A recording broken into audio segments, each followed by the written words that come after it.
Abacus म्हणजे काय, तर ॲबॅकस फक्त मॅथ्सशी रिलेटेड आहे, याच्याने फक्त मॅथ्सच डेव्हलप होतं मुलांचं असं.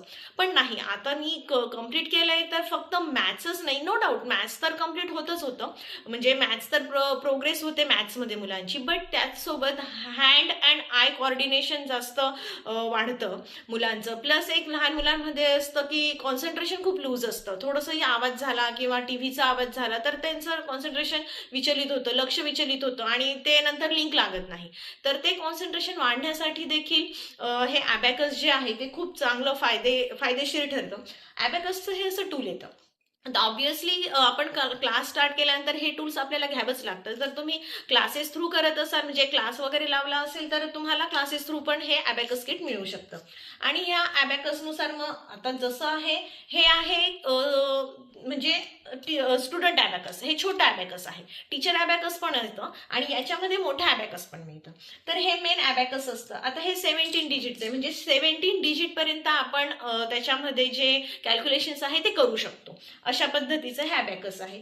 या वरचे हे बीड्स आहेत, म्हणजे आपण त्याला मणी म्हणू शकतो आपल्या भाषेमध्ये. हे वरचे जे प्रत्येक मणीची व्हॅल्यू 5 असते आणि खालच्या प्रत्येक मणीची, एका मणीची व्हॅल्यू 1 असते. त्याच्यानुसार आपल्याला हे कॅल्क्युलेशन्स करायचे असतात.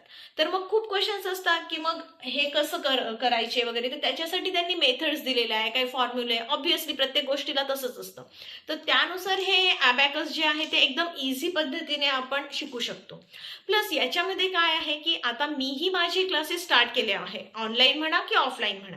पण मग आता पालकांचं किंवा मुलांचं असं असतं की ऑनलाईन कसं काय शिकणार मॅम ॲबॅकस, ऑनलाईनला तर समजणार नाही, तर किंवा मग मुलं तेवढे एंगेजिंग नाही राहत ऑनलाईनमध्ये. तर तसं काही नाहीये, ऑनलाईन जरी क्लासेस असले तरी पण आता मी क्लासेस घेते तर माझ्याकडे भरपूर ऑप्शन्स आहेत की मुलांना कसं एंगेज ठेवायचे.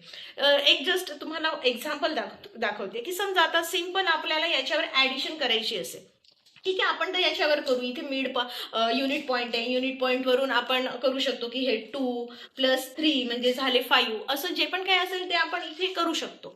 बट त्याच्यासाठी ऑनलाईन म्हणजे मुलं एंगेजिंग राहण्यासाठी स्टार्टिंगला त्यांना बेसिकही पाहिजे राहतं. सो मग आता मी कसं केलंय की याच्यामध्ये मुलांना असे माझ्याकडे फ्लॅश कार्ड्स आहे, तर त्याच्यामध्ये आता समजा हा 6 आहे, तर मुलांच्या किटमध्ये असतं की 4 आणि हे 2, म्हणजे हे असं एक प्रकारचं हे असं तयार झालं पझल टाईप.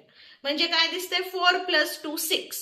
मग मुलांना एंगेज करण्यासाठी आपण हे असं तोडू शकतो हे पझल, मुलांना सांगायचं की 6 आन्सर येईल, असे सगळे पझल लावा.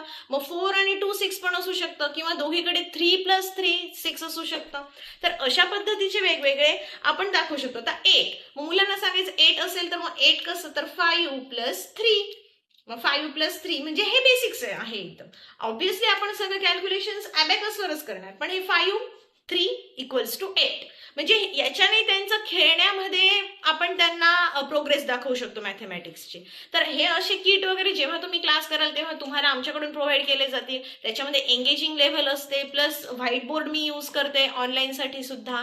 त्याच्यानंतर इंटरॅक्टिव्ह पार्ट असतो की ज्याच्यामध्ये स्लाइड शो आहेत माझ्याकडे, की ज्याच्यामध्ये गेम्स असतात किंवा काही कार्टून कॅरेक्टर्स असतात टॉम जेरी सारखे, की जे म्हणजे कोणीतरी 3 बोर्ड घेऊन आलं, टॉम 5चा बोर्ड घेऊन आला, चेरी 3चा बोर्ड घेऊन आला, आणि मग त्या दोघांचं मल्टिप्लिकेशन झालं, आणि मग जो दुसरा एखादा कॅरेक्टर येतो की तो त्याचा आन्सर घेऊन येतो. म्हणजे असं एंगेजिंग टाईप पण आहेत भरपूर. सो ऑनलाईन पण क्लास करता येतो. तर हे अशा प्रकारचं ॲबॅकस असतं की ज्याच्याने आपल्या लहान मुलं जे 4 वर्षापासून ते 14 वर्षापर्यंतच्या मुलांना आपण ते शिकवू शकतो. फक्त मॅथ्ससाठीच नाही तर इतर गोष्टींसाठी सुद्धा त्याचा आपल्याला खूप काही असा फायदा आहे.